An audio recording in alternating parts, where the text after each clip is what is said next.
Finally, we have last presentation of the day. I have enjoyed and learned so much from all the other teams, and I'm sure we will enjoy this one too.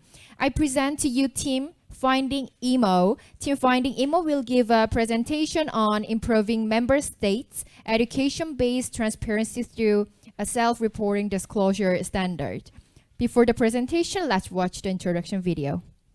What is the most effective way to transmit the IMO's mission and vision? Education. And how? By motivating all member states of IMO through a checklist basis. And we are finding IMO, and we will find a way.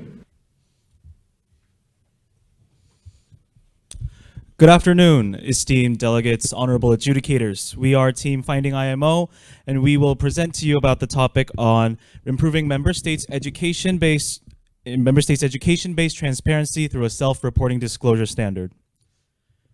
Our presentation will be structured with first the introduction and move on to the identified challenges, and then we will move on to explaining the specific checklist reporting system and to explain the education-based transparency, which our topic is based on.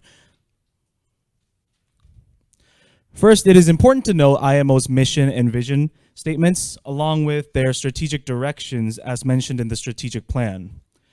Mission and vision statements, and I quote, says the implementation of and compliance with IMO instruments is very important. And under the mission and vision statement, under the strategic plan, SD8 states ensuring organizational effectiveness and to improve knowledge sharing. Under SD8, output number 8.6 emphasizes monitoring measures on new and cost-effective measures to deliver technical assistance. The checklist mechanism that we will explain later in the presentation strives to better implement IMO instruments, facilitate its work, improve knowledge sharing, and monitor measures. The relevant parent organization that will be in charge of this checklist mechanism will be the TCC. The Technical Cooperation Committee, or TCC, oversees IMO's capacity building programs and the implementation of technical cooperation projects. TCC, in its annual report, has given us 8 priorities of their own committees with 5 strategies to make those priorities possible. We will focus on priority 6 on small island developing nations and least developed countries, linked with strategy 2, training and education. One of the education programs and those technical cooperation programs that TCC implements is the ITCP. Before I move on, I'd like to excuse us, there is a typo on the slide. It should be priority 6, not 7, as I've mentioned earlier. To move on, in the coming years, ITCP's global and regional programs has given us many global programs, and of those 7 programs that I have put on the slide, Program 2 and Program 4, respectively, are correlated with TCC's priority 6 and strategies 2. One of the other programs that this ITCP program is implementing currently is IMO e-learning. IMO e-learning is IMO's online enrollment content for seafarer education launched in April 2022. They seek to enhance capacity buildings by improving the information availability to all IMO member states. And with the collaboration with the World Maritime University, they regularly update their training materials. However, we could identify some challenges within the education sector with the TCC and the ITCP program. The lack of disclosure on voluntary education programs showed insufficient public records of enrollment, and we need more progress reports that are available to the public. This makes quantifying the outcome of education very difficult. And since SIDS and LDCs play a substantial role in technical cooperation as shown in their report, this lack of disclosure is one of the identified challenges that our checklist mechanism seeks to overcome. To sum up, why we chose education. Education is a method to ensure sustainable development and is the most effective way to utilize the available resources of IMO for its mission and vision. The objective of our educational program, of the educational checklist mechanism, is to encourage enrollment in IMO e-learning through the education-based transparency that will be explained later in our presentation. Our checklist mechanism will also target all member states, but with a special appreciation for SIDS and LDC countries. And my partner will now move on to the specific technicalities of the checklist program.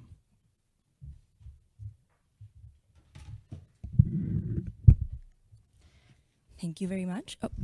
Thank you very much. So as was mentioned before, the IMO expects all member states to integrate IMO's due education curriculum into their basic training.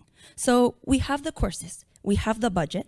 Although e-learning is more commonly applied in developed or larger member states, there is still a lack of progress monitoring, and this is especially in developing countries.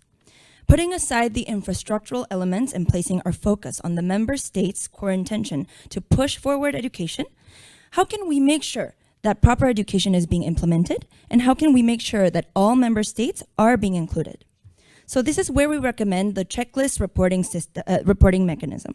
And I will now explain the technicalities. Our recommended checklist reporting mechanism consists of identifying and marking all the e-learning courses undertaken during the training of employees of the member states of each respective seafarer companies. The checklist can thus be viewed from two levels. So number one, the C-level company reporting to the IMO member state, and level number two, IMO member states reporting the results to the IMO TCC. Now let's look at a sample table. On the horizontal axis above, we have the major shipping companies, and on the vertical axis, we have the courses available on IMO's e-learning. On this very simple reporting system, the seafarer companies respond to the audit and shall carry out the check on the box activity. They can check the boxes according to their performance, and this is also verifiable with the certificates of completion of each e-learning course. So we understand the checklist part of the recommendation that of our recommendation, and how will the reporting part play off? So here it is important to highlight that the ultimate checklist monitoring scheme would be under the TCC. The TCC would be the main auditing body encouraging the implementation of the mechanism adjusted to the capacities of each country. And so the recommended checklist assessment falls under the training and education, which is one of the key ways in which the IMO currently assists member states in approaching their priorities. In our case, especially priority 6, which handles the SIDS and the LDCs. So now, what are the important technical benefits? The first benefit is that the checklist reporting mechanism is highly practical. This is defined by 4 main traits. Number 1, display, simplicity, applicability, and low costs. As you may have already seen in the sample table, the checklist display allows for easy visualization, and this goes hand in hand with simplicity, as the mechanism consists of a yes or no assessment. Our recommendation is also remarkable for its applicability, as it does not require sophisticated technology. This can especially be considered as a merit for developing countries. This mechanism can even be implemented in various formats, such as a website questionnaire or a separate physical or digital document, which can be referenced from other standards of reporting. And lastly, it's low cost or cost effectiveness. IMO's courses are updated according to growing needs, and the checklist allows for a smooth implementation of such updates. The TCC, additionally, its expenditure on member states' audit is low to begin with. Therefore, carrying out the checklist reporting mechanism would not require high costs of implementation. And the second benefit is that the method has evidence of bringing positive outcomes already. The effectiveness of this can be backed with reference to existing reporting initiatives, such as the Global Reporting Initiative or the Sustainability Accounting Standards Board, which are used by 82% of the largest corporations in the world as benchmarks for progress. And in addition to our current recommendation, here we present a few potential uses of the checklist self-reporting mechanism. As a first example, member states could use the total results of the checklists from all member states of the nation and carry out an analysis for ranking and benchmarking, which can serve as incentive for peer seafarers or member states to improve. And another prospect is that the checklist could be used as an additional section for annual reporting and annual reports, such as IMO's SDG brochure. And so our next speaker, will now explain the effectiveness of our recommendation.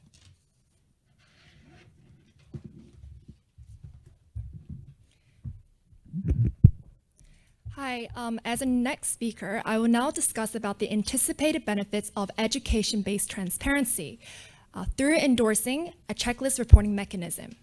Now, as we have previously discussed, the lack of transparency in member states in e-learning participation has challenged the TCC's key priorities. So now the answer is, how can we, through the education-based transparency, overcome such challenges? Here I will introduce a transparency tool called Education-Based Transparency, or in short, EBT. This tool was introduced from the Transdisciplinary Journal of the International Society for Ecological Economics issue. And through this use of a theoretical term, we will now explain how the IMO can benefit from it. Just an emphasis here that the education part does not refer to the e-learning education, but it is a self-evaluation tool that increases the accountability through transparency. Now, so to have an overall understanding of the EBT, we first look at the member states. First, due to the lack of training and enrollment disclosure, especially for SIDS and the LDCs, this will potentially increase an information deficiency on each member state's own behavior, which will consequently reduce their accountability. Therefore, this proposed checklist reporting mechanism will potentially increase accountability through reporting on the training enrollment status.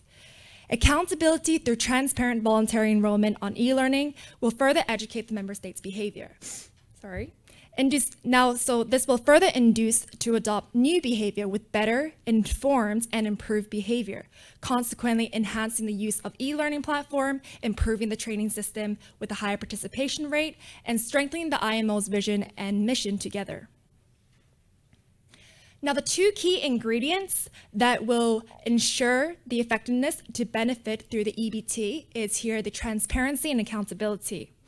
I will now share with you two studies that has discussed the effectiveness and the components that are needed to entail the benefits. First, from the World Bank report on evidence on the impact of transparency, they talk about how transparency can improve behavioral norms, especially in the public sector. The findings have shown that transparency interventions, such as providing more quality information, may lead citizens to change their attitude and behavior for the better. A next finding has shown, which is under Chapter 14, Stakeholder Participation in Marine Management, the importance of transparency and rules for participation, guarantees the transparency and participation, highlighting that the key ingredients are the willingness of stakeholders to interact with each other, the level of transparency, the availability of resources, and the state of knowledge. I once again highlight that education-based transparency will ensure such components are recognized for IMO to benefit through a checklist reporting mechanism.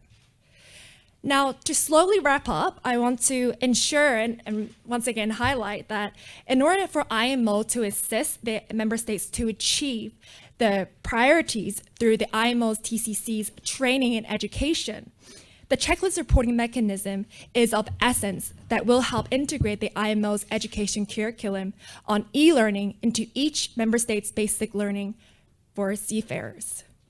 Here we propose that the checklist reporting mechanism will be effective, harnessing education-based transparency, further motivating member states to adopt informed and improved behavior, with highlighting the key ingredients of transparency and accountability. We highly guarantee that the IMO TCC's strategic direction, output 8.6, which is focused on monitoring measures on new and cost-effective measure to deliver technical assistance, will be met. I want to now end with the final words that we live in an era with continuing developments in technology and world trade. Hence, we're faced with increasing challenges of uncertainties, especially in maritime. Therefore, in order to adopt the IMO's vision of a safe, secure, environmentally sound, efficient, and sustainable shipping, there needs to be an inclusive, well-participatory cooperation focused especially on the SIDS and the LDCs. Therefore, the proposed checklist reporting mechanism will be of an essence to ensure that transparency from member states is met, harnessing the education-based transparency for improved informed behavior, entailing the key benefits, and to progress closer towards the TCC priorities and a sustainable marine future. Thank you. Thank you so much, everyone. Please give them a big round of applause. Okay, there will be a Q&A session, and I would like to invite judges for this topic. Professor Lee, please. Thank you for your bright presentation. And what I have in my mind is that to me as an outsider, providing better education and training to those in the industry and other stakeholders is really an excellent idea and method to make the industry more sustainable in situation which demands more novel knowledge and advanced technologies. But to better facilitate the process of learning and to maximize the effect of education for education provider and those who receive it as well, there needs to be a control tower or monitoring body which takes control of the whole process from A to Z. And I think it's going to be more efficient to have each trainee to self-report checklist and disclose what he or she learned from the program. What do you think about that?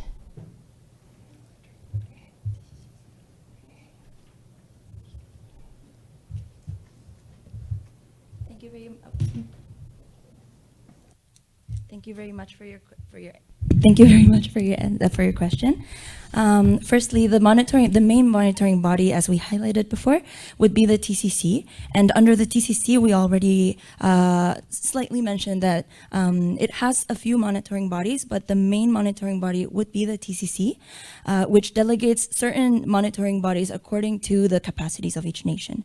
And so, according to some research that I had done before, in the Philippines, for example, they did not originally have a sustained monitoring body for the STCW, which it is completely different from what we are implementing with the mechanism in e-learning.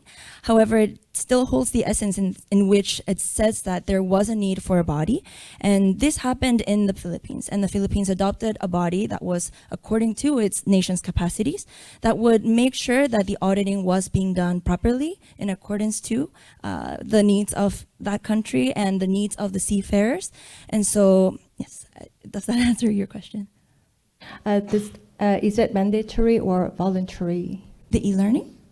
I know monitoring bodies' role or the process of the monitoring, is it mandatory or? In our case, since the e-learning itself is already a voluntary course, what we are doing is sort of providing a recommendation that would enhance the participation in this voluntary enrollment. So we would not be really obligating these people to take these voluntary courses because it would lose its essence in the first place.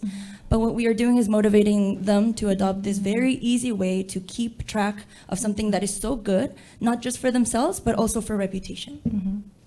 Okay, thank you. Can I get more questions from judges? Okay, Dr. Nam, please. Okay. First of all, congratulations to your excellent presentation. Similarly, I have one very simple question. I like your idea, and I totally agree with your idea, and I see the benefit and effectiveness of your idea, checklist, and the EBT, but the bottom line question would be, do you have any clever idea how you can make it happen for those third countries who are usually, I would say, can I say lazy? In other words, a lack of willingness and lack of manpower. How can you make it happen in your real world? Thank you for your question. We'll just have a few seconds to think about it.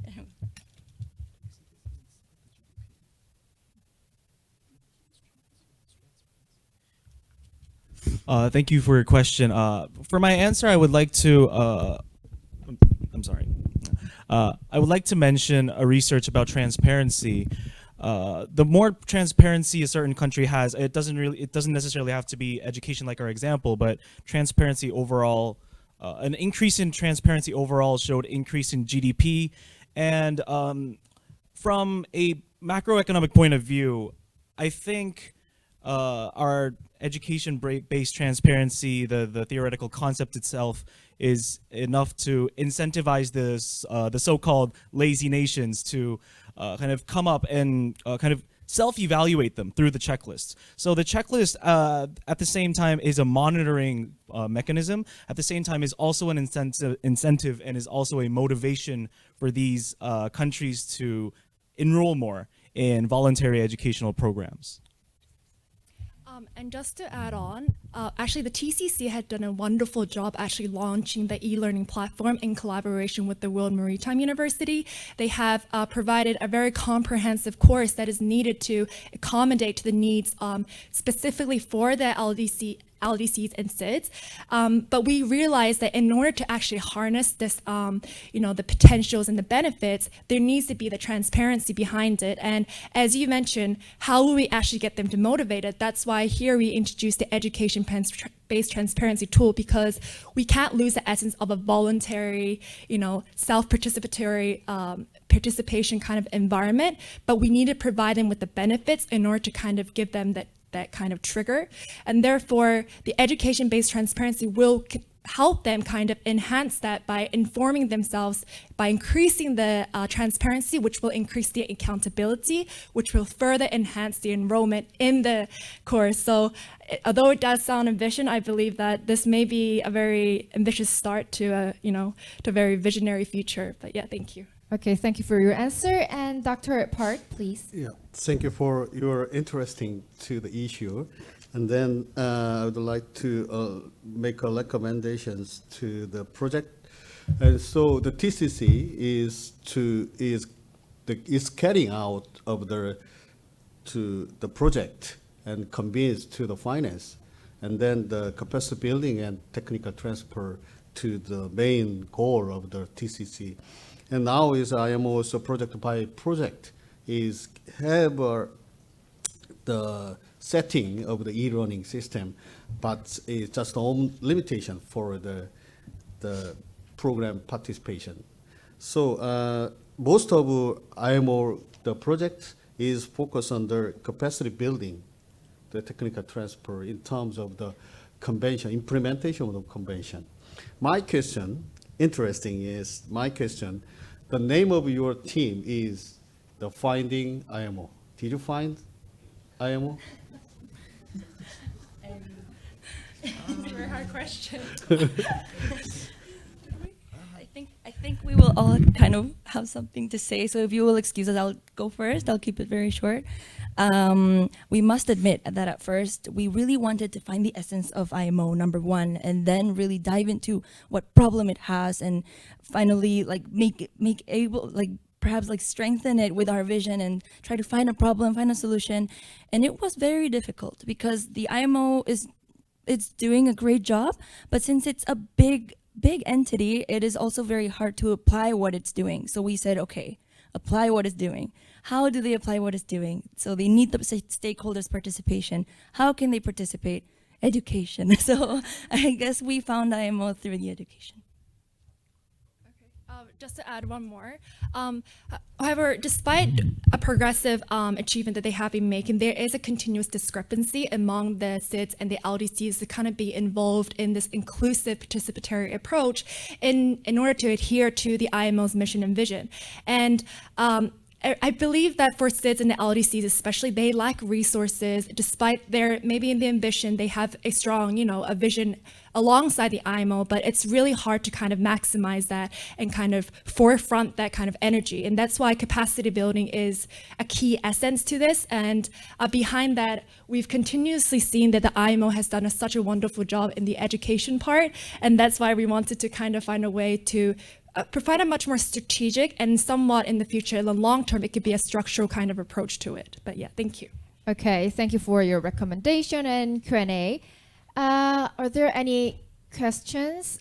Okay, one short question. Team Cyber Sheriffs, please. First, thank you so much for your presentation. If you look at the summary on page 44 of the Finding IMO team book, there is no information on the paragraph of action to be taken.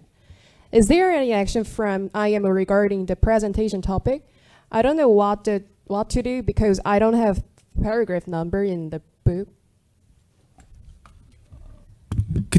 Could you repeat the the part of the document? If you're you talking look about? at the 44, page 44 in the summary, 44. not presentation, just Okay. book summary. Yeah.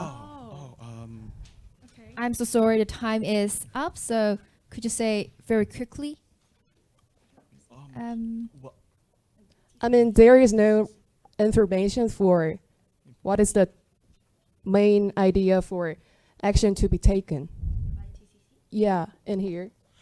The main action to be taken by the TCC should be to come up with this checklist mechanism more specifically than we have done on our simulation on this slide, and to impose that on the member states and encourage them to participate. Okay, for fairness, we're gonna stop this. Okay, thank you very much, Team Finding IMO. Everyone, please give them a big round of applause.